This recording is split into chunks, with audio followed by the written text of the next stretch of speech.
Hello, this is Ben Wheeler and Anthony Marchetta here to talk about Keijo and Haibane Renmei, who each one of us gave the other an option uh, to watch, and we did, and we discovered that we both hate our chosen shows, while the other loves it, loves their show that they recommended. Such a sad and sorry state of affairs. It is. Um, a little bit of housekeeping before we go anywhere. Uh, my Fantastic Schools, Volume 1, has sold quite a bit. I think you'd enjoy it very much. I've put a link in the chat below. All right, Anthony, we're starting with Keijo. Anthony, I understand that you guys like sports animes. What is there not to love about a sports anime like Keijo? Gonna get right into it, huh? Okay, Apparently. so here's the thing about Keijo. Here's what I'll say. I understand the appeal of Keijo, I think. And Underworld Dream says, "What's the fight about?" And you respond, "Bad anime, apparently." Correct. Yes, dead on. The fight is about bad anime. Okay, so we'll give a summary for those who don't know. Keijo is a show about a girl who wants to make it in her plucky shonen sport where you stand on a platform in the water and you gotta knock somebody off with your tits or ass. That is the show. It's That's it. beautiful. And I hated it. I enjoy it very much. But Anthony, why do you hate it? All right. The reason that I hate Keijo is because it exists. And that seems Oh. And I know that that sounds like a cop out, but no, there's actually something serious to that, to the way I phrase that. Like that wasn't just me being I don't know what the word would be, trolling. That wasn't just me trolling. I'm being kind of serious. I thought this was a debate or drama stream. No. Unless I guess we might end up shouting at each other at some point, but believe me, I don't care about either of these nearly enough to get actually mad. If it seems like I'm mad, it's because I'm having a good time. No other reason. Uh, I'm just We're gonna throw that out there now. I'm gonna throw that out there now. If at any point it seems as if I'm legitimately mad, it's because I'm enjoying the conversation and Yep. I'm getting into it. There is nothing about this that could make me mad. What But whatever. it's one of those things where like neither of us we are very much aware of what makes us mad and how we interact with things and whatnot. And people Yeah, assume that like anger or whatever immediate is like an end state that never goes anywhere. No, like if we're angry or if we're shouting, it doesn't mean anything. We'll be back later. yeah. I mean, especially because it's a silly discussion about anime. Like Yep. it wouldn't even matter it wouldn't even matter either way. But even if it did, it's just disagreeing with somebody about something that you feel strongly about should not be something that would make you actually should not be enough to make you like lose friendships or get into actual arguments over. This is fun. I find this fun. I was actually looking forward to this. Soon as I heard Ben finished Haibane Renmei a couple days before I finished Keijo, as soon as I learned that he hated it, I was really looking forward to this. And I was actually even more excited when I realized that I was going to hate, an episode or two into Keijo, and I realized I would hate it.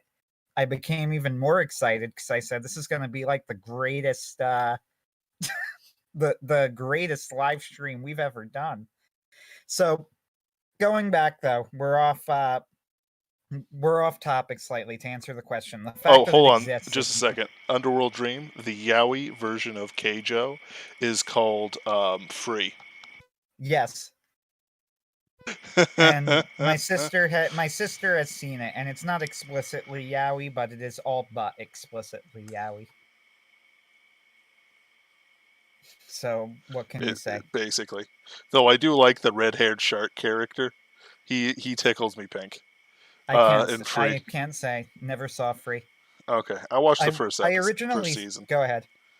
I watched the first season. That's all, and I enjoyed the rival with the shark characters and stuff like that. When they're swimming, it's pretty great. When it's interpersonal, it's like, I don't think I have the right genetic code for this. See, I was mentioning to Ben, like, I don't watch a lot of sports anime, and I thought about it, and I've watched five from start to, caught up, I guess, not finished, because a couple of them aren't finished yet. But if you count card game anime, which people seem to do for some reason, I don't know, I wouldn't, but if you count card game anime, I've watched like a solid five sports anime from start to caught up. So six now, counting Keijo. Right. Go figure. So I guess I do actually kind of like sports anime, but none of them are my favorite. So, Mm-hmm. as much as I love Koroko. Now, I was kind of hoping Keijo would be something like Koroko no Basket. Mm-hmm. And again, though, I'll get into that. I'll explain. As I keep interrupting myself, I'll explain my original critique. So, my problem with Keijo is that Keijo is a show that is specifically designed to uh, get men horny and touch themselves as they watch the women slapping each other with their boobs and tits, and get put into increasingly skimpy situations as they come up with stupider and stupider excuses to slap each other with their boobs and tits. And I didn't find this funny. I found it really awkward and mildly insulting, actually, even though I suppose that the joke's on me because people apparently seem to think it was really sexy. And I watched the show and I always felt dirty. Like as I'm watching it going, this show does not exist to be a show. It exists to like make you feel like you're turned on, I and that's weird. I It's specifically weird, and enjoy I it. just felt so weird. I actually enjoy it fairly platonically. Um, just because it's so ridiculous and outside the norm. Like, sure, I could believe that people who are into swimsuits and violence and stuff, well, not violence, swimsuits, uh, can really enjoy it. But it's one of those things where it's like I can see where you're coming from, and that's part of the reason why I'm enjoying that you dislike it. I mean, I gave you an option between this and Bento, though I called it a fighting anime or a sports anime, um, and you chose the sports anime. That's just how it is. After I assumed you had something up your sleeve for whichever one I picked, though. Really, I figured it would be bent, where it would be Keijo after I said sports, because then I remembered you telling me about this one anime where they tried to knock each other off of platforms with their ass. And I'm like, oh wait, that's the one he's gonna give me, isn't it? But was too late then. It's like it's too late. No. I don't know. It was just mostly that I'm watching it and I'm just going. I did not have a smile on my face the entire time. I'm watching it going, ha, he said but. What about the puns? What about the puns? Like, look, it's a What? pun. They use the word but in the middle of a longer word. Butts are funny. But, that's secondary, of course, to the fact that gotta look at that ass, right? Huh? Sexy. Come Ha on, ha Anthony. ha. Come on. That butt's stronger than iron. It can resist other butts. It is blessed by the Hindu god Vajra, and you're complaining about this. Yeah, that one. The one with the butt that like followed people around, the dog Cerberus butt. I was just watching this going, this isn't funny. And the thing This is is, painful. it would have been hilarious if there had been three cheeks instead of two. I mean, yes, then actually I might have gone in on that joke specifically. Maybe that's my real issue with it, to be honest. I think it should have gone bigger. So I Right. mentioned I was kind of hoping that this would be the I don't know, like the distaff version of Kuroko no Basket. So for people who have never heard of Kuroko no Basket, first off, Kuroko no Basket is a great show and it's my favorite sports anime of the six now that I have watched from start to finish. It's one of my favorite shows on my tier listing of, S tier at the top to F tier at the bottom. By the way, Keijo was F tier. I did not like it.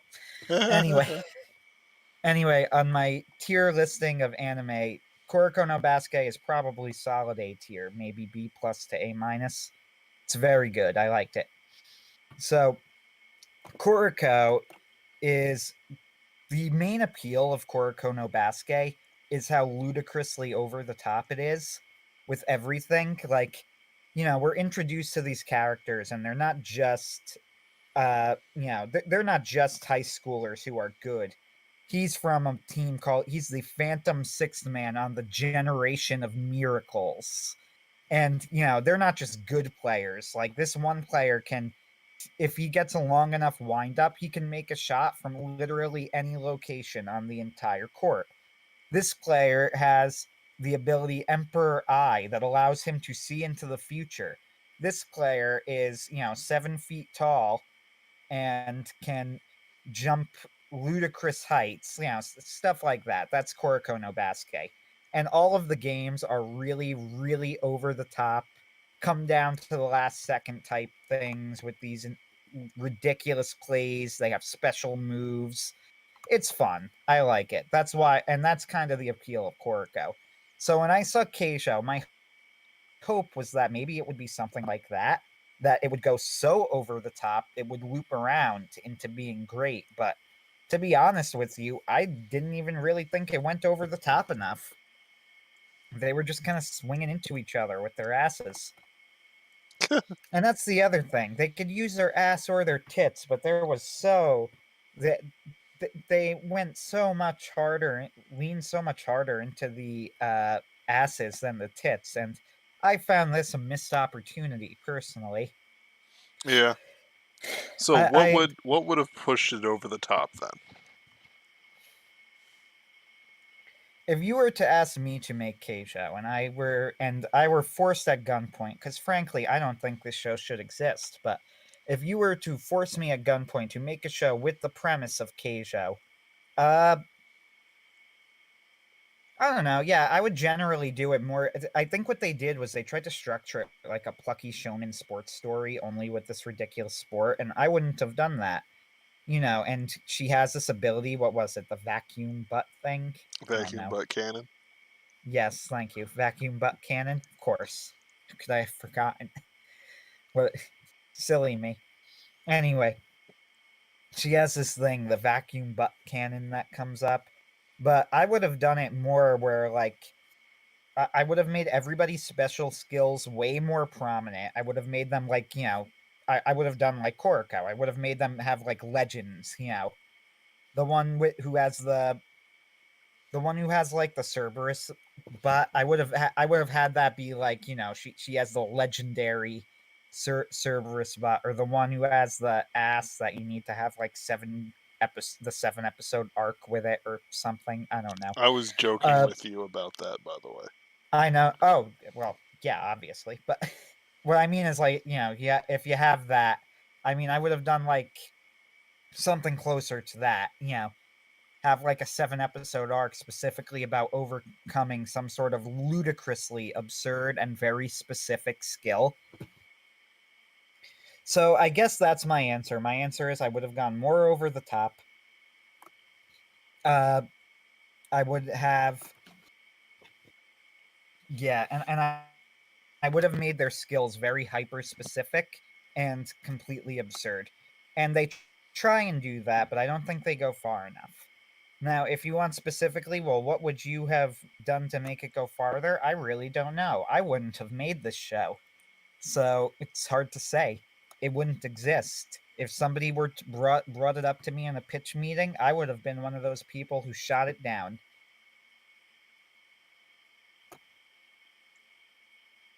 Hmm. Okay.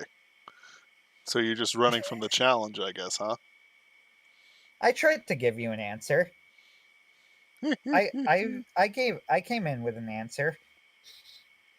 What? Want me to Yes. craft ep- episode 1 of NU New Keijo? Sure, if you want to. Let's do it. Yeah, the problem with Keijo, and this is not a problem we will have with Haibane Renmei, is that Oh no, we'll have different Keijo, for problems. whatever, yeah, yeah, we'll get into that. I'm not trying to. I'm not excusing. I mean that it's a the issues that you had with it are very different than the issues that I'm having with it, and the problem with discussing Keijo, I should say, is that for whatever I say about it, it at least doesn't really pretend to be a lot. Yeah, Yep. it is what it is, and hey, I can respect that. So, Kaibane Renmei, for better or for worse, as you would say, does at least try to be more, which means there is hopefully going to be more specific stuff to talk about. With this, if you want to know like my issues with Keijo, I've already basically I've pretty much elucidated as clearly as I could. So, in order to give you an idea of what new Keijo would be, episode 1 stars this mysterious girl who comes in to this sport, much like our main girl in the original, whose name I don't remember because does it even matter? We'll call her Hinata. Anyway, Keijo Hinata goes into this new sport and nobody has her, and she says she's gonna take down the 5 queens of Keijo or something. And they all scoff and laugh at her, but it turns out that she can do the mysterious vacuum butt cannon. But she's pulled to the side, and then they'd say, you think that that's good enough? You're not even close. And then I would go into like the specific individual powers of each of the 5 queens that they have to face, and, exactly what they'll need to do to overcome them, and I don't know, do something like that. And then I would not do as much training, and I would go directly into like some sort of into the tournament. Like maybe she's a Keijo star who's been brought in from out of state, or maybe Keijo's run in a different way. But yeah, I don't know. I guess I would try and move. I would try and move right into the action quicker. Uh, and I would move in. I would move into the action. I would have some setup over. Here are here are these specific threats that you are going to be facing, and you are going to need to learn specifically how to take down. I would probably have her face off against one of them early on, which is what they do in Kuroko, and which is a sound idea. It's a logical idea. Have them face off against a member, one of my 5 queen characters relatively early, just to get an idea of how good they actually are. Hmm. You know, So in more Kuroko, hype for the heroes and the villains. yes, yeah, that's a good way to summarize it. Yes, I would create more anticipation of the weirdness of things that are going to come, more anticipation of the challenge that's being faced. Kuroko, interestingly, actually has them win their first match against a member of the Generation of Miracles, which I thought was a unique idea. Actually, I figured you would have him lose, but no, he wins. Hmm. I probably wouldn't do that though. I would have her lose, and possibly badly. That's the easy Okay. way to do it, but it also works. I mean, it depends. Like I could see things going either way. Like, yeah, you're right. Usually, what happens is people, have their people lose or whatever. But having everyone win, can be a great hype moment, only to tear it down later. You know what I mean? Right. For the sort of story that I would be trying to tell if I were using the building blocks given to me with Keijo, uh, I think the key here would be setting up everything as over the top as I could possibly make it. So, for example, this whole thing with the East West match, I think that's kind of an issue in that it comes sort of out of nowhere at the end of the story, if I remember correctly. I mean, it could have been mentioned at one point, but like it sort of comes out of nowhere at the end of the story. They have this, this East West match and what a huge deal it is. Hmm. Like, I would have had, the East West match possibly be like the big tournament that they're going throughout the whole thing, maybe. Perhaps that's what it is. You have like the first half is them getting introduced to the major players, and then you go into the East West tournament and you have to face off against all of these like gods of Keijo. And having set up what a big deal that this whole match is and how unlikely it is that they're going to win the match, maybe have them at some point in their training, go up against one of the members of the what were they? The West team. The quote unquote bad guys were the West I team. don't know what their names are. Who do you think They were I the am? East and West team. Yeah, right. Yep. They were the East and West team. So the quote unquote bad guys, the West team, I think, were the bad guys. Like it matters. Uh, I would have them maybe at least see them in a match once and see them do things. Just crush an opponent or whatever. Yeah. Uh, the other problem, it's funny too, because in the final episode, you learn that the character she's going up against has like a split personality thing where, if things get tough, she retreats into herself and has an evil side that comes out who's like really good at Keijo or whatever. Hmm. And I was watching this and I said they literally did this in Kuroko no Basket, except in Kuroko no Basket it was good. And it was actually like honestly probably the only time I have ever seen somebody try that and have it unironically work. Since 99% of the time it's such a terrible, stupid idea. But in the way they did it in Kuriko was that he had like the final boss of the show had was the one who could see into the future with his emperor eye, and he was the captain of the generation of miracles, throughout the show. Right. And his thing was that at one point the team is winning so much that they're starting to say, why should we even listen to you? And they challenge him to a game of one on one, and 1 point away from losing, he kind of swaps personalities and then crushes the other member, and that's how he keeps control of the team. And he stayed inside like that other alter personality throughout the rest of his life till then. Like for a solid year, he's been in that alternate personality state.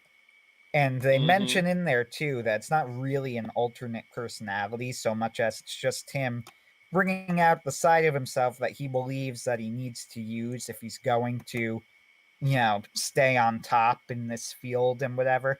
Basically, they go into several different layers there to try and justify this that Keijo doesn't even pretend to do, which is fine, I guess. Perfectly fine.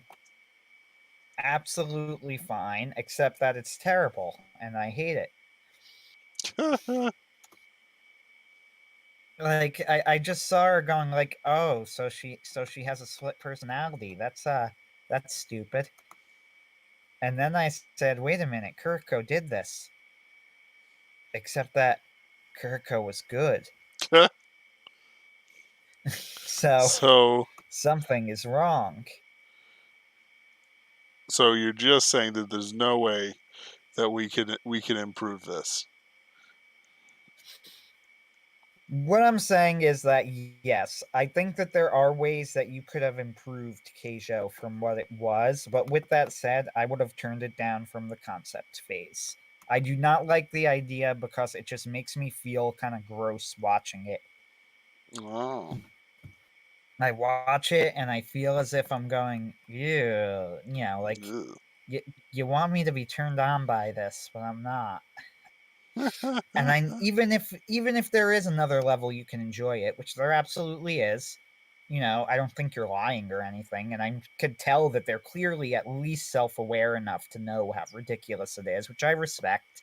But even if that's the case, there's just the fact that like I know what they want, how they want people to react, and that makes me feel really disgusted. Like, you want me to think that this is hot. I don't, but you wish I did. You're disappointed that I don't, aren't you? I'm annoyed. Ew. I'm. It's like you could enjoy this. I mean, you could enjoy it. There's definitely I can understand why people would unironically enjoy it. I do get that. With that said, while I can understand why people would unironically enjoy it, there's also just the fact that I know that that's what they want me to do, like that when they make it like that, they want me to be turned on by it. And I know that's what they want, and this grosses me out because that's weird and wrong and stop. Just don't do that. You don't have to do that. So there's But no you are way, doing that. right? So there's no way for us to see eye to eye about uh, Keijo and enjoy the glory that is terrible sports anime. Not terrible because they're mean spirited and trying to do a cash in, but terrible because honestly, it's pretty bad. This is like the only thing. This is so Keijo is like the one of the few things I know um, that this is like one of the few things I actually enjoy that is like good, but how do I want to put it? Most of the time, I don't really enjoy things that are bad. Like a lot of people say, well, XYZ is such and such, and it's like, I I don't care, like, but it's this really we can laugh at it. It's like I don't really laugh at things that are terrible. Partially because as somebody who is trying to write like genuinely good things, it it it bothers me when there's this whole like, oh, it's bad but it's good because we can enjoy it. It's like I don't I don't care. Um Yeah, I get what you're saying. it's With like that said, there is something to the idea of that, if somebody does put the work and passion into it, and at least it could be mhm. enjoyed on some level, uh, that's something that's sometimes worth appreciating. Yep. And you know what? They did put passion into Keijo in the sense that it is a well-made show. I will give it that. The production value is quite high. It's not like Yep. mind-blowingly high, but they definitely don't keep their heads in their ass or anything. Like they really do put the work in Eh, to try and make the show look and sound good. right. So the idea, the whole so bad it's good subculture, uh Mhm. I don't really like watching any of those shows on their own or any of those movies on their own. I do sometimes enjoy watching MST3K stuff, with mockeries, and I enjoy watching, like ER does his terrible reviews and whatever. They're always pretty entertaining. But just watching it like on their own merits tends to be, more of an exercise in tiredness, I guess, for me than anything else. It's not even entertaining, it's just dull. Mm, I get you. Speaking of dull, Yeah. Are we done with Keijo? segue time. Are we What? are we done with Keijo? That's what I'm thinking. Because Okay. we're gonna go into a show that you hated, I did hate that it. I thought was quite good when I saw it. I didn't have time to rewatch the entire thing because other anime came out recently that was actually new and also good. But I did watch the first couple episodes again, and I'm like, I could see why Ben didn't like this, but I want to hear what he says specifically. So, Ben, first, summary. What is your summary of Haibane Renmei, So, and why did you hate it? so here's why so Haibane Renmei is about these characters in this world that have wings and halos. The halos are given to them specifically, they're not born with them. They pop up in a giant cocoon, mostly fully formed, and in general have their own little society that's kept separate from their main world. These are the winged people, the Haibane Renmei. Over the course of their lives, they interact with people and eventually disappear based on circumstances that are fairly mysterious and unknown, but is probably purgatory. Uh, and I just say purgatory like it's the dullest thing in the world, because people in purgatory is a dull concept. It was dull when it was made, and it was never actually used for anything.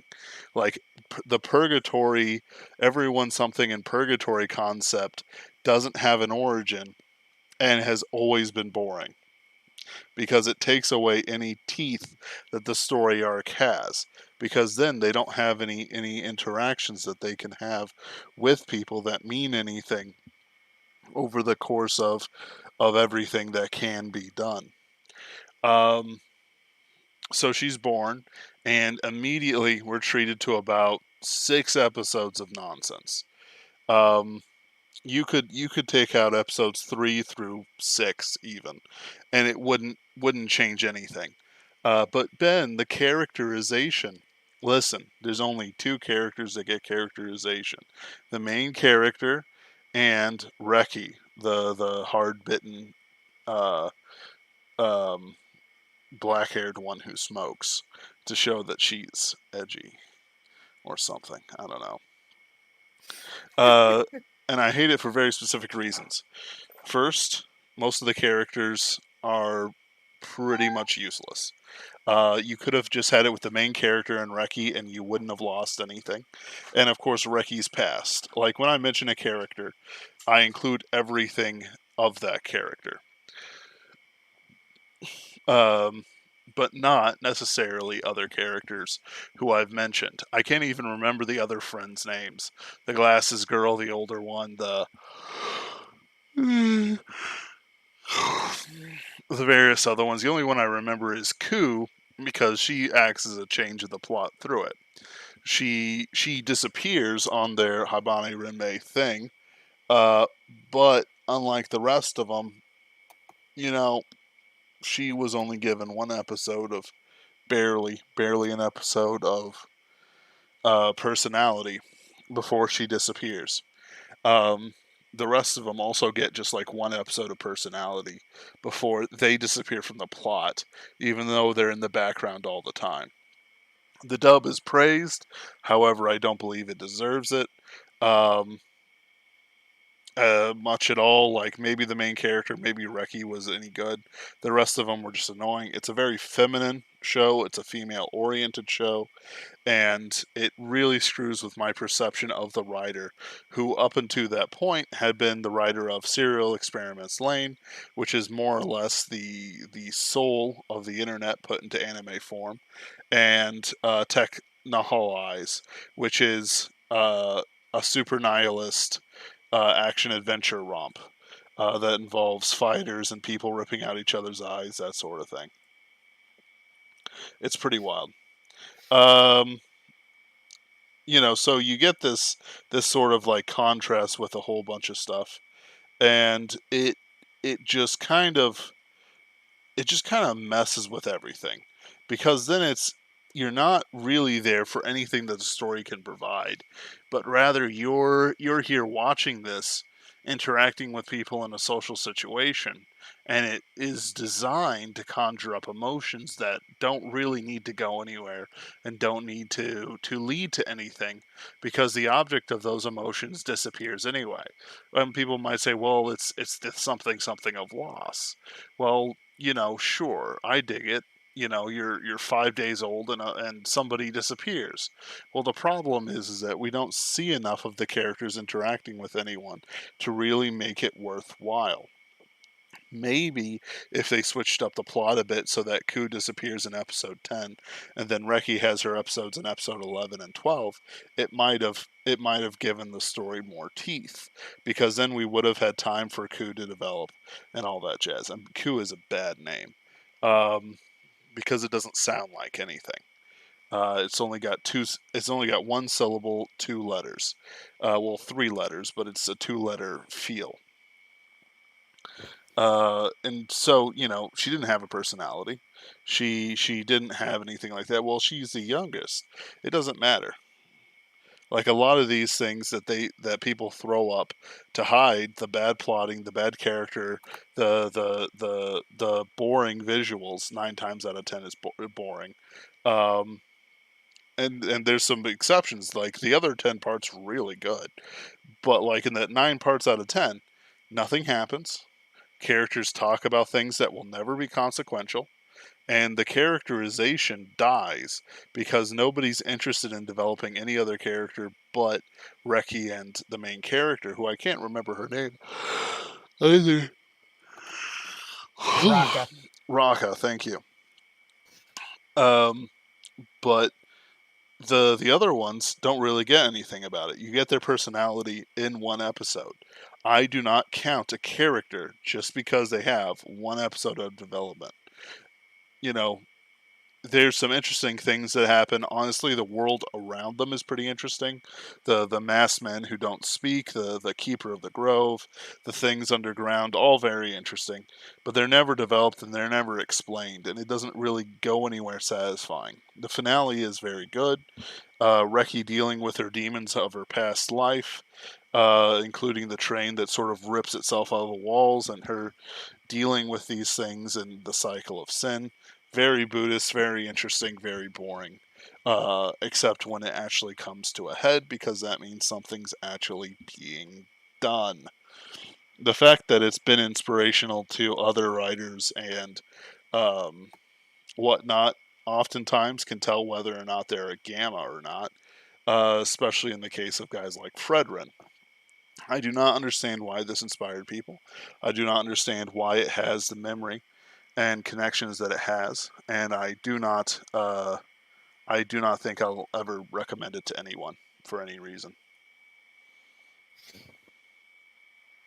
All right, pretty good. Yeah. So, yeah, first thing I'll say is, see, Haibane Renmei could give it this, which is that there's at least more to talk about why you didn't like it than Yes. Keijo, which K- is not a compliment. It's not, or an insult either, for that matter. It just is. It at least tries to do more and fails arguably. So I'm going to go into why I did enjoy it, but and fails arguably more spectacularly as a result. Right. hmm So that's good. That was a good summary, a good argument. Right. And it's like the thing is that like people like to do the whole like emotion sort of argument, but like emotions aren't everything to a story. In fact, they're barely anything. Um, I wasn't very emotional with the story though. That's the thing. it's designed for emotions. That's the thing. I I was not as into the emotions of the story. I thought that I was interested in figuring out what was going on as it became more and more clear that it was a purgatorial thing. And then they figured that out, and then I was trying to figure out what was up with what did Sinbound mean, and how did that resolve itself? And then eventually I thought that it was a pretty good slow burn reveal of clues until you reach the finale and you realize it probably has something to do with suicide, hmm and that these are all people who died tragically, before their time. There is something to the idea too of, like, where are they? It's definitely an interesting question because it's a strange setting. You mentioned purgatory, but even purgatory doesn't, while that's an accurate description of their state, it's like they're in a regular town and there are Haibane who can't who don't, I think they call it take their day of flight, who don't leave. How about Right. that? There are Haibane who don't leave, who end up stuck and who end up wandering around outside forever, kind of, which I guess is supposed to be like hell or something like that. People who are trapped and who can't move on from this and who are never going to Hmm. be able to move on from this world. So yes, as I think it over, yes, I guess you would call that sort of thing, you would call that hell. They're trapped. They're unable to break away from their sin. So they need to wander the world alone forever. Sure. There's no way around that for them unless you can figure out some way to overcome your demons. And the sinbound Haibane, it's implied by Reki and Raka that it has something to do with suicide.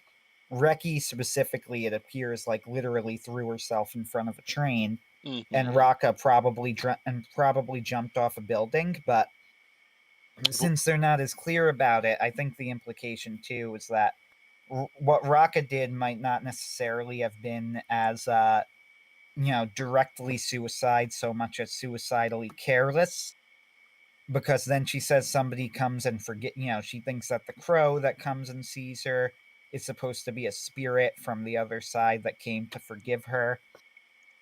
And the way that I'm talking about this, there are two sides here, because on one hand, this is kind of the appeal of the show. If you ask somebody about it, it's working out through all of the small clues and hints that they drop throughout what exactly is going on, both with the characters of Raka and Reki, because yes, those are the two characters that get characterization, hmm. trying to figure out what's going on with them and trying to figure out, you know, what the world means. Like, what the happenings in that world mean. 'Cause obviously, it's some kind of purgatorial world. So, great. What does it mean to be a sin-bound Haibane? What does it mean to take your day of flight? What does it mean? Why are some people there for longer periods of time than others? What do they have in common? There's As the story goes on, you see some slow burn information about like the mythology kind of the Hmm. Haibane But what and is it? things. But like, so here's the thing. I understand what you're saying, but what does that mean for the story or for the things that we have available for us? Well, See, that's why they try and center it around Reki and Raka. well, it's more about what I'm trying to say is that like what value does these meanings do these meanings give us? So Keijo is a meaningless show. It has no meaning. I am never going to defend Keijo for any reason in any serious sense. Um, you know, and the reason why I do that is because I enjoy Keijo on a fundamental level that you know is honestly like um completely separate from what people usually um what the no, no, not into the sun. All right. uh from like it is just pure id enjoyment. Haibane Renmei demands to be thought of and wants you to think about it and pull something from it. But what I'm asking is, what value is it? I'm still not sure what you mean by what value. Like, what is the show trying to say? Yeah, but like, it's more than that. Like, so Keijo has two, well, one thing to it. It is to be enjoyed. You can enjoy Keijo. However, that doesn't mean that it has any sort of philosophical value into it. And it would, I'm sure the creator would laugh if you said, what's the philosophy of Keijo? There is none. It's almost like a nihilistic piece of work, because of how little um, sort of value is in it. You know what I mean? Right. But Haibane Renmei pretends like it has value and pretends like the things it says mean something. Like these characters who everyone pull out, they want them to have these sort of like, oh, it's purgatory or something like that. You know, I say it not like because purgatory has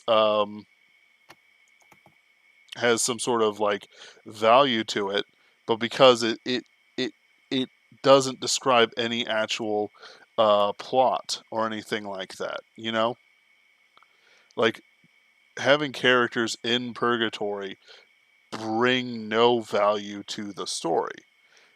It doesn't add some sort of philosophy lesson to it because just having characters in purgatory is a null end state that only ends in two places.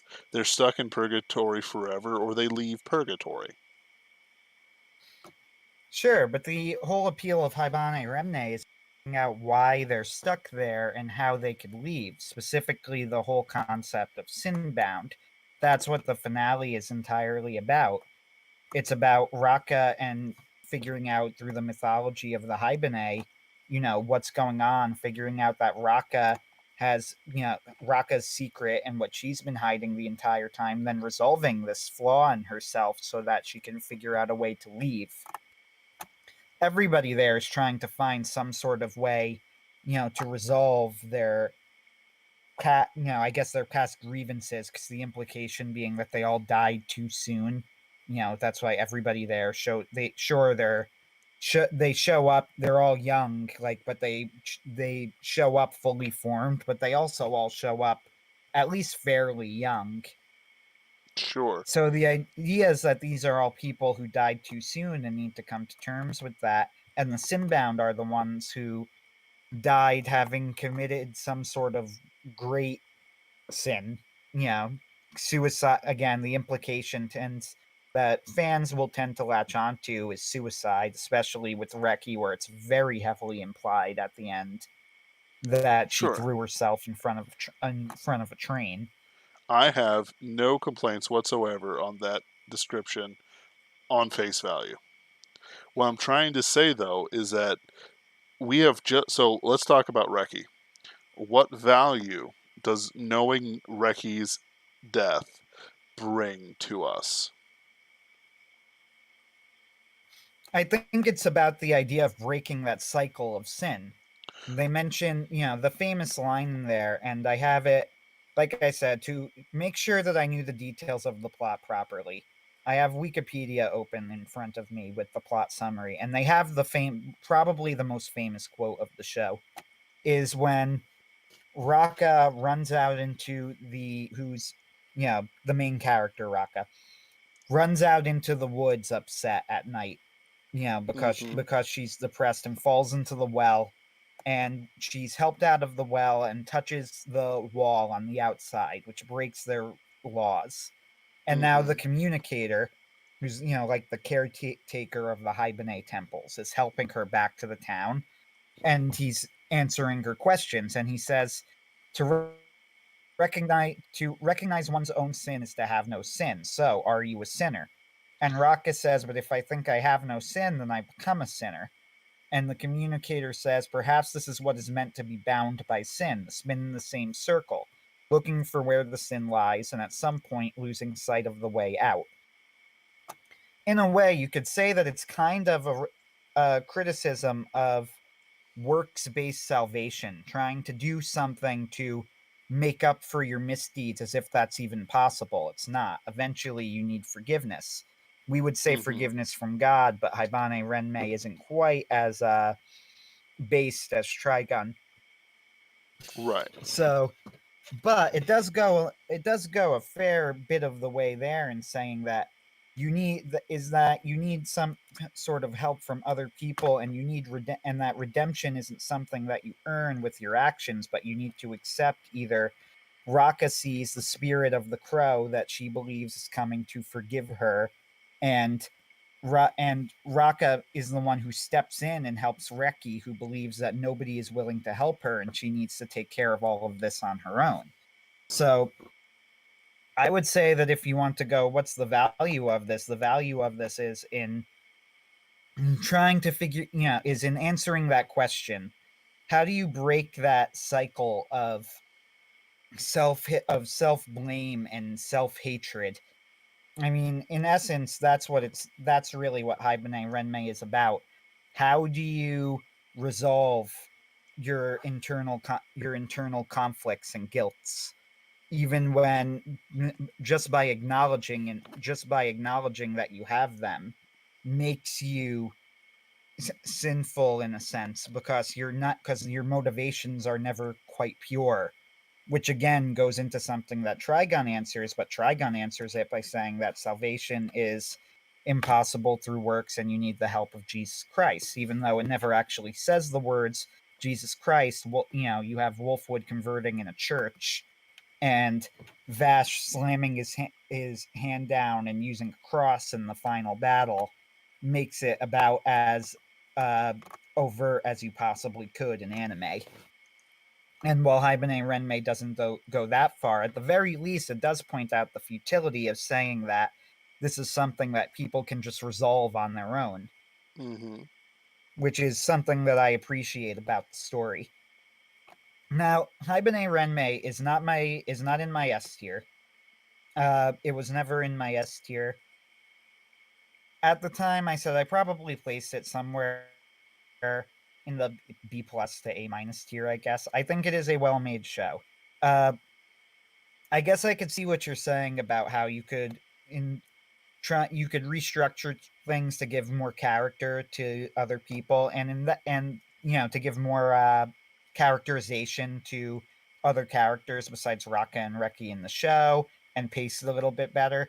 And this Mm-hmm. is true, and this is a fair criticism of the show that I don't necessarily think is wrong, but I do think it does a good job of slowly doling out the mysteries of the world and getting you to learn just enough to follow that trail of breadcrumbs to what will happen next until you see how she resolves.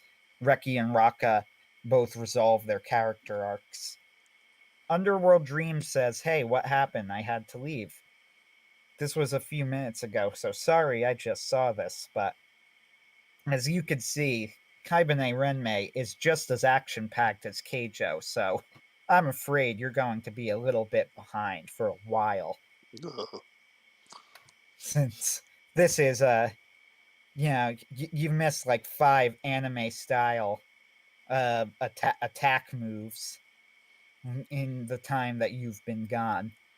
Mm-hmm. No, but really, we were discussing the appeal of Haibane Renmei. Ben explained why he did not like it, and I tried to explain what I thought the appeal of the show was. Mm-hmm. The end. Now you're caught up. Anyway, Ben, you were going to say something. So, so one of my problems I have with shows that attempt to have a deeper meaning without really earning it is that I I do not appreciate terrible characterization or um, how do I want to put it, feels. So there's this funny WebMB that's basically explaining feels versus reels. Um, and it was like the Renaissance was a fight between feels versus reels, and reels won. And then the Enlightenment, because they were butthurt, decided to come out and say, no, in reality, feels should win because Kant said so or something like that, which is of course quite stupid. It's only this video's only thing was to make fun of the Enlightenment, which is a worthy pastime. To me, Extremely. this show. So Keijo is a show of reels. It is not really concerned with feels as much as it would seem that way. In reality, um, it is simple. It is what it is, and there's no deeper metaphor to anything. Uh, what Haibane Renmei is that it's trying for two things. First is feels, and second is an emotional attachment, whether or not it's earned. I would say that Haibane Renmei does not spend the time it needs to earn anything. It doesn't spend time um, with the characters in any way, shape, or form, except for Reki and Raka. Uh, and the reason for that is that it knows that these are the only two characters with a plot line that means anything. While the plot line of uh, Ku and all that jazz could have some teeth to it or whatever, it doesn't really do anything. You know what I mean? Mm-hmm. It could do things, but it doesn't. Like there's nothing in Haibane Renmei that I would call worth worth being told about. Like there's no deep philosophy that you can come away with and say, yes, I am so glad I learned this from Haibane Renmei. Uh, like even though they would say, breaking the cycle of sin or something like that, I am unconvinced that that really has anything to it beyond the sound effects it makes when it leaves the mouth and how cool it is as an aesthetic. These characters, while they may have sin in their former life, never really demonstrate all that much sin in their current life. The only sin that they have to them is that they can't leave or touch the walls or anything like that. Sure, they could leave and touch the walls, but it's one of those things that has negative consequences to it for the characters if they complete their work. They disappear based on reasons we never discover, except that they might have made peace with themselves or something, which, you could do, but the thing is that, you have to believe people deserve hell or sin or whatever for it to get there. And I honestly don't believe that he comes from that sort of perspective. It's like kind of half what it needs to be. If it said something that was concrete and not like philosophical kind of pseudo mumbo jumbo, that would that would be interesting. But I'm afraid it doesn't really do that. The cycle of sin is never defined. Oh, was it their despair that was sin, or was it touching the wall that is sin, or is it the fact that they were reborn was sin in and of itself? Like, if there were more concrete sort of feels to it, I'm sure that it wouldn't have been as bad as it felt to me at the time.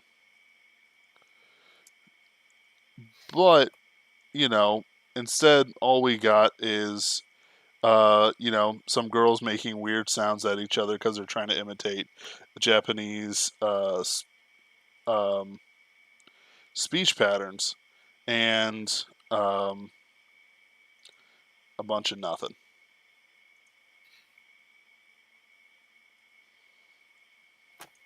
So, all right, because I'm thinking through what you're saying. Here's what I'm confused about with what you said, and this is, by the way, not me being sarcastic. Like, I'm genuinely not sure what you mean.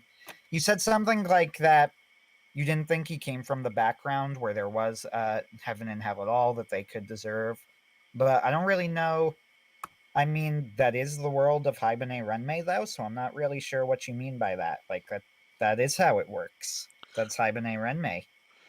People who don't, overcome their inner conflicts are stuck in hell. So what's the issue? I don't get it. So first off, is it hell or purgatory? I'm talking about people who are trapped, like who can't take the day of flight. Okay. So they have how do I want to put it?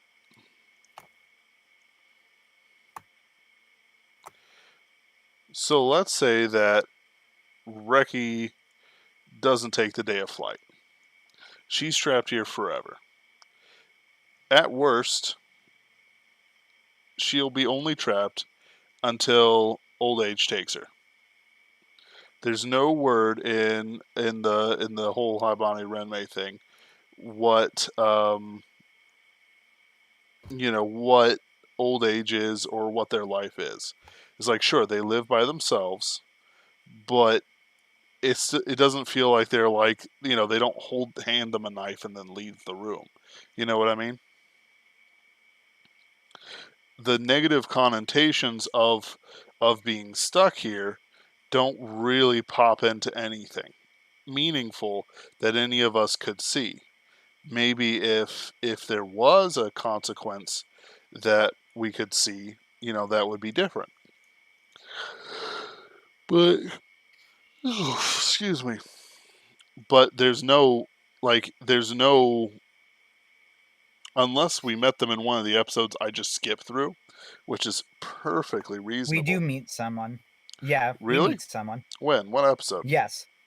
So you learn that there are people, and I'm trying to find. Like I said, I have Wikipedia up, so let me see if I could just find the description they give, which will make which will make this easiest for me to explain it. But basically, there are people who don't take their day of flight. Um, if they make it past the point where they're too bound by sin, there's no way that they can overcome that, and they can't take their day of flight. Then they are effectively wingless Haibane, and their job is they can no longer communicate with anybody else ever. The only people they can communicate with at all are the people who care for the temple, and they go and receive supplies from other villages and travel around alone. And they don't talk to anybody, and they aren't seen by anybody, and they're just kind of wanderers forever.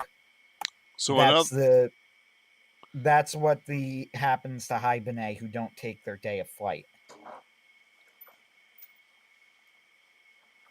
so it's a social consequence more than anything else. Somewhat. Like I said, I really want to find the passage where they describe what happens because it was the easiest way to do it. But Because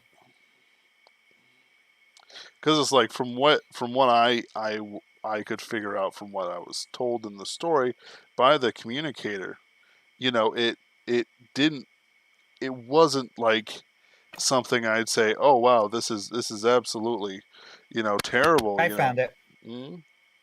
Yeah, it says Sinbound Hibernate cannot achieve their day of flight until they're no longer sinbound. If they remain sinbound after a certain amount of time, they cease to be Hibernate. The communicator tells Raka that these Hibernate lose their wings and halos and are required to live apart from humans and Hibernate. So they said the viewpoint at this moment shifts to the false wings that are a part of the communicator's uniform and the emblem on his hood resembling a halo, perhaps as a hint that the members of the Haibane Renmei are these fallen Haibane. It is possible that the Toga, who are the only people who can enter and leave the city of Glee, originate as fallen Haibane. Despite this, Reki believed that when her time as a Haibane was over, she would simply vanish if were still sinbound. The communicator tells Reki you know what happens to a Haibane whose time expires before she becomes ready to take the day of flight. It says this could mean that Reki has seen other Haibane expire prematurely before. This is what Wikipedia says. It sounds to me like the Toga, the ones who go from town to town, are probably the sin-bound Haibane. Though that does raise the that does open up some interesting questions of apparently this has happened a lot before, but when Raka is there, the only people who are sin-bound are Raka and Reki. We don't actually know how long Reki is there, do we? Nope. But there's another Hibane who is also there as long as Reki has been. It's just that Right. it's just that The yeah, she's the librarian person, and you know, blah blah blah. But it's this whole thing is very unsatisfying to me. It doesn't feel like it leads anywhere. Um, and it doesn't feel like it gives uh, much of anything meaning. Like if there's sin bound and whatnot, these people do not remember their guilt. They have a dream about something happening to them in the past, but they take their names from it and they do not spend time thinking too deeply about it. They just kind of say, "Oh, I'm like this, and this is my dream." Okay, and then if it's supposed to go further and deeper or whatever, it doesn't. Mm,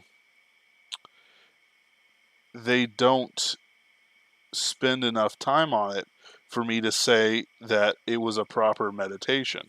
When they have characters like what's her name, Raka, go in and into the place where they have everyone's name on their walls and on their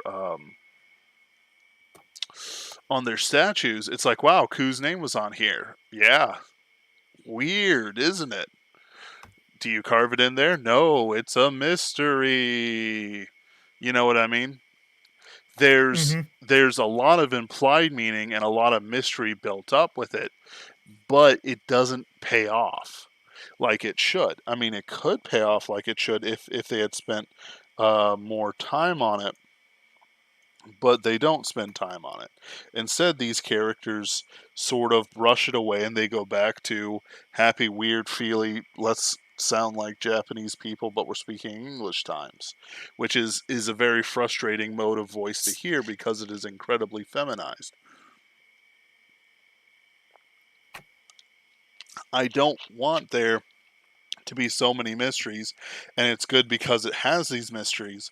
And then the answer just turns out to be it's purgatory, and Ku, who died in a plane crash, not of her own fault, just sort of went out there. Like if these people had committed suicide, and Ku is generally thought of to believe to have died in an accident, like what makes that suicide? Or why is are these characters so separate? Like if there was like a specific codex, like with what happens to Reki for all the characters, maybe that could have been better. But instead Ku just disappears into the breeze and she's whatever it's called. Um the problem isn't the concept. The problem is many of the executions that force it in whatever that a neutral or bad concept into being, a concept that isn't really something I want to see more of. So, the first place I actually ever heard about Haibane is in one of my Castalia House articles, and I actually tried to find it and I could not, which is a shame but it was Hmm. on one of my first reviews of an anime. Uh, Somebody in the comments recommended Haibane Renmei to me as a show that I should watch in its perfectly passable dub, then rewatch in its subtitles. But he said that maybe not too soon because it would ruin all other anime for me because it was so great. Ugh. Which so you telling me all this makes me think of that comment and go, huh. The other interesting thing about Haibane Renmei is that Haibane Renmei, believe it or not, in the era it came out, which was what year was it? 2000 something, I Mm-hmm. think. Yeah, early 2000s. The high 1990. It says 1998. That doesn't seem right. Oh no, the Jojinshi it was based on came out in 1998, but it was in 2002 that it came out. It was actually by critics like the highest rated critical show of that era. Like if you tally the scores from various different critics, it actually has of that decade like the highest critical score, Ugh. which is pretty interesting. Of course, the early 2000s, and by the way, if Haibane Renmei is getting the highest score, I would agree with this, but the early 2000s are generally considered a weak year for anime, or a decade, Hmm. I should say, for anime, which it is. Yes. mostly. I mean, Full Metal Alchemist Brotherhood came out at the very, very tail end of that in 2009, but it ran past that. If you're going to say like what is the and also Full Metal Alchemist Brotherhood had two things going against it critically, which is one, it was a remake, and the part that came out in 2009 probably would have mostly been the stuff that had been covered in the original Full Metal Alchemist anyway. And two, it was a shonen, and critics are never going to give it quite as as and Haibane Renmei is like an avant-garde art house project, so it was never going to get as highly praised as an avant-garde art house project. So I guess that would be why Haibane Renmei beat out Full Metal Alchemist Brotherhood. Uh, So these things came from the same year or something like that? Same decade. I said it was like the highest review show of the decade. Of the decade by critics. Like I wish I could remember where I saw this. Maybe I might even be able to find the source, but somebody like tallied, you know, all of the review scores from various critics of shows from that decade, and Haibane Renmei was like the highest rated. That's not, sure, like in a weak year I could see why something like this is like praised. But it's like you can't trust critics. Like sure, you can have like No, critics. I just find this interesting. This is not me using it as an argument. I just find that Sure. interesting. But Like like it's one of those things, is like I wish it didn't just come down to, yeah, you know, trash taste, am I right? Like it's like, listen, yeah, I dig why people think it's deep. But the thing is that like these things aren't deep. Like saying that everyone's something in purgatory, or that in reality we have to try to figure out our own sins or something like that, isn't as deep as everyone likes to treat it. Partially because I don't believe that quote unquote everyone, these straw men I have fabricated with only the best straw, uh, are in any way have spent any time in concern of their own soul. Like maybe if there was some sort of um, if they spent time considering the health of their soul, et cetera, maybe that would be different. But like, are these people just not thinking about the state of what they're in, whether or not they're in some sort of grace, whether the actions they do are good or bad? Like I must assume so, because it's like, to me, if there's any sort of, yes, something something sin, something something consequences, Metal Gear something something, it's like one of those things. I just give it the Chad yes. Of course I do bad things. I do bad things all the time. I'm not as good a person as I would like to be. But to base an anime and the quality of anime on somebody saying, yes, the innocent girl Ku was, a victim of a of a airplane accident or whatever it was, I don't know, and then treat it like it's some sort of weird revelation that meant something, isn't something that I can say, um, you know, made Haibane Renmei worth the effort and time and so on put into it. Like we only have so much life to spend on our interests and whatnot. Like eventually, everyone dies. There's no immortality coming towards us except the immortality that comes um, after the hereafter, we'll say. As a Protestant, I don't particularly believe in purgatory as it's described as in Catholic circles, even though I understand the concept of a gap in between death and entering heaven. Yes, of course, I do believe in the gap between entering heaven or hell, where you are given the full grokking of everything that you've ever done. Like there's no, I don't have any problem with that idea. But the problem is that these characters don't even get the full grokking. Like none of them could describe specifically what was going on with them. I don't even think Reki really got into everything that she did that was evil or wrong or whatever. No, she was hit. She threw herself in front of a train. Why did she throw herself in front of a train? What's the deeper meaning for these things? It doesn't go into that. Was she bullied? Was she the victim of something that she did? Was she like a drug addict who tripped on the thing, or was she just like like why did she? Okay, why did these things happen the way they did, not what they did? Because if they have an action without meaning, it's fairly worthless. We don't know why Reki killed herself that way, if she even killed herself. All we know is that she died by a train.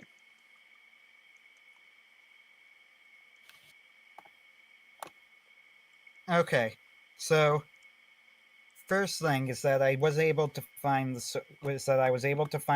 source I was thinking of. I looked up like top of the decade. There's there's a Reddit mega post with this, and then it's links to like a blog that does it. And yes, Haibane Renmei really did win in a pretty conclusive way. So I'll just tell you what it says about it as like the winner. Hold on. Haibane Renmei owns the poll by an enormous margin. 26 out of 47 blogs that list anime series actually place this little gem of an anime in their best ranking. It has also come number one a record 7 times. By the way, number 2 and 3 are Mushishi and Monster. Never seen never seen Mushishi, never or heard of Mushishi. I have heard of Monster. I want to try it out one day actually because it's been recommended by Alexander. I recommend it too. Oh yeah, Um, I'll yeah, try Monster one day. and not Uh, because it's so like the thing with Monster is that it has a lot of meaning to it about like dehumanization and like life and love and loving your fellow man, that sort of thing, more than Habane Renmei does um, anything else. You know what I mean? Like it says things in a very explicit way, and as these characters who say lost or lost feeling, or they love or they don't love or anything like that, or they're daring or they're just evil or they're a psychopath. Like these characters are specifically what they are, and there's no weird art house feel to them. You know what I mean? well, Monster is supposed to be. I've seen it recommended a lot to like if you're a fan of Death Note, which I am. So I probably would like Monster a lot. Probably. The thing is that Okay. like I don't know. I don't like Death Note. It's, uh, I don't like the second half of Death Note very nobody much. likes the second half Mostly, of Death Note. yeah. I think the first half is great though, but whatever. Look, here's my final word on Haibon. Uh, Specifically on this show.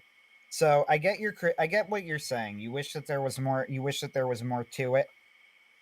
You think that it didn't make good enough use of a lot of the ideas that it had, and that it introduced a lot of characters without a lot of deep characterization, but tried to get you to care about them anyway. Am I summarizing you roughly accurately? Yes.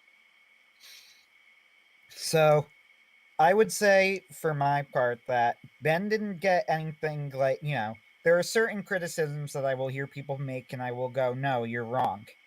And not no, you're wrong and not in an ironic way where I'm just being like, his criticism is so, you know, I disagree with it so much it's wrong. I mean, you're literally making factual errors when you're talking about the show, which means that you shouldn't be taken seriously.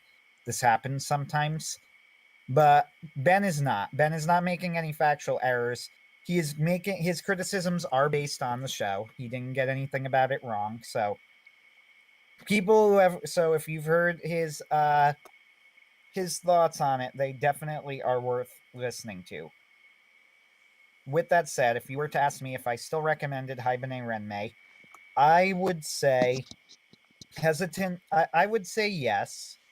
I would recommend Haibane Renmei to you if you are looking for, if you're the sort of person who, likes to see a bunch of small, and it's unfortunate if you're getting a recommendation based off of this, but then again, we've talked of it so vaguely that maybe it wouldn't mean that much. But if you are the sort of person who likes putting together, puzzle pieces to figure out a larger picture, and if you're interested in and if you're interested in seeing somebody try and handle themes of sin and salvation in an interesting way where other anime don't, then yes, I would recommend Haibane Renmei. With that said, I will say this: as far as spiritual anime and go, I would say that going off of the same themes of redemption, sin, sacrifice, salvation, Trigon will always be the better bet. If you're looking for a show that tackles those sorts of things, the only problem that Trigon has is that the first, I don't even know exactly how many, but 5 or so episodes of the show are extremely goofy. They're not necessarily bad. Some people even prefer them to the later stuff, depending on your taste. But they are goofy with some good moments, but they certainly do not really don't tell you give you a good indicator of the real appeal of the show for Trigun's hardcore fans. And I will also say that the Trigun manga is better, not necessarily because the anime does anything wrong. Actually, the anime is in a lot of ways a really, really remarkable achievement, but that it condenses a massive manga into 26 episodes in ways that it really, and has to do it in ways that really it shouldn't have had to do. The entire character of Wolfwood, his whole backstory is changed. Vash's entire backstory is changed. Whole very long arcs are completely cut out of the story. you know so the manga is recommended. What the anime did manage to accomplish with the time it had, however, is actually pretty incredible. So this has gone past Haibane Renmei a little bit, but we have been talking about that a lot, and I think that is worth saying that. Okay, Haibane Renmei, you didn't think it did a lot of this stuff well, and you don't recommend it. However, if you're Absolutely. interested, yep, if you're interested in those sorts of themes, then done better, and I would recommend then Trigun.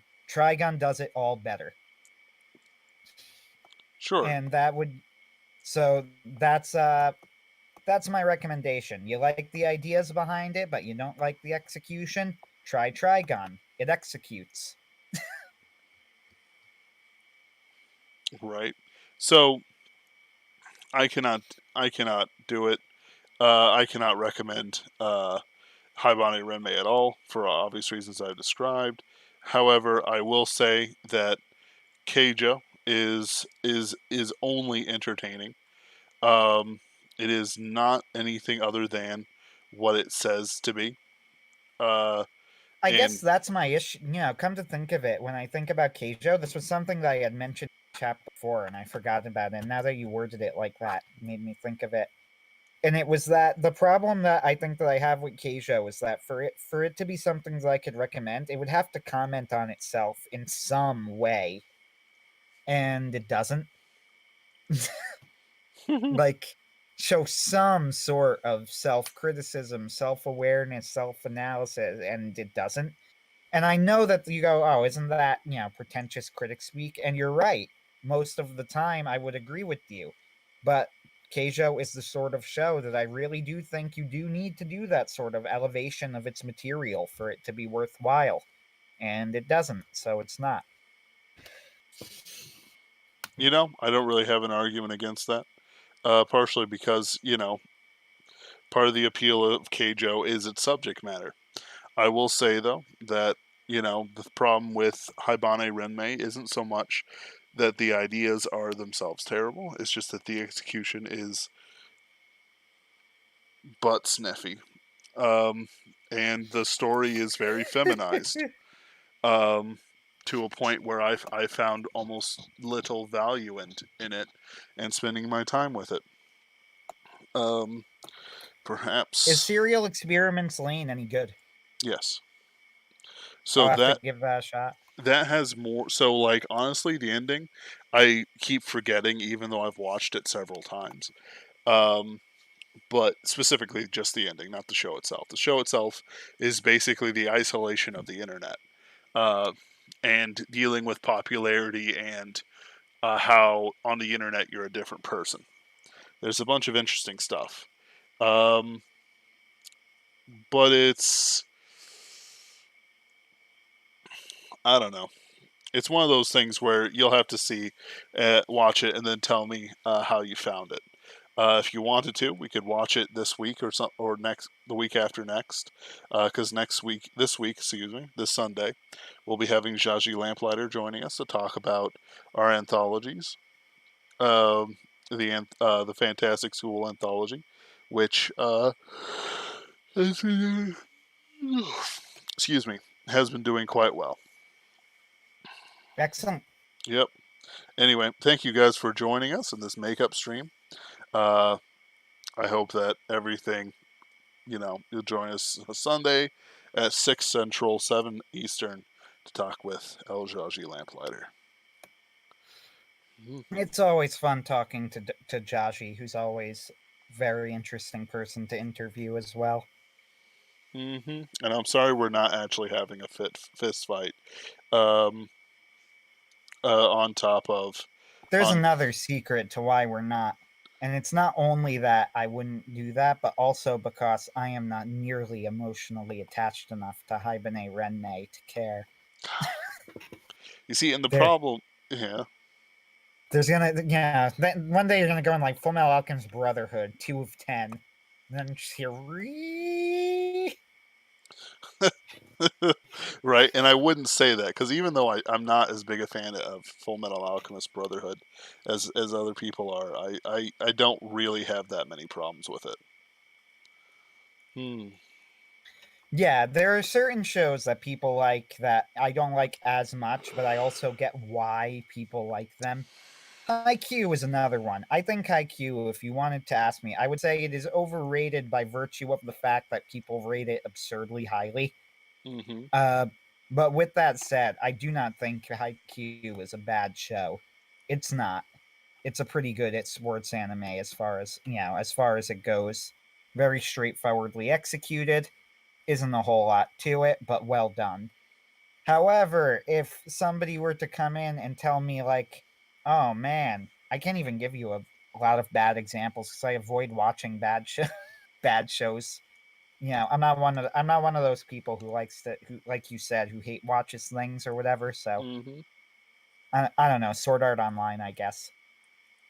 Oh man, Sword Art Online is my just as a random example. It's my favorite show. Well, then I'm gonna be like, yeah, that's where I'm gonna have to. That's where you're wrong, partner.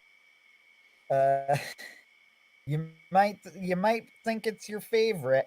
I'm sure you're right that it is your favorite, but you're also an idiot. That's very mean and also not true, but you get my point. No, no, they deserve it. Anyway, uh, all right. Well, I'll see you Sunday. I'll see the See you rest of you Sunday. Sunday.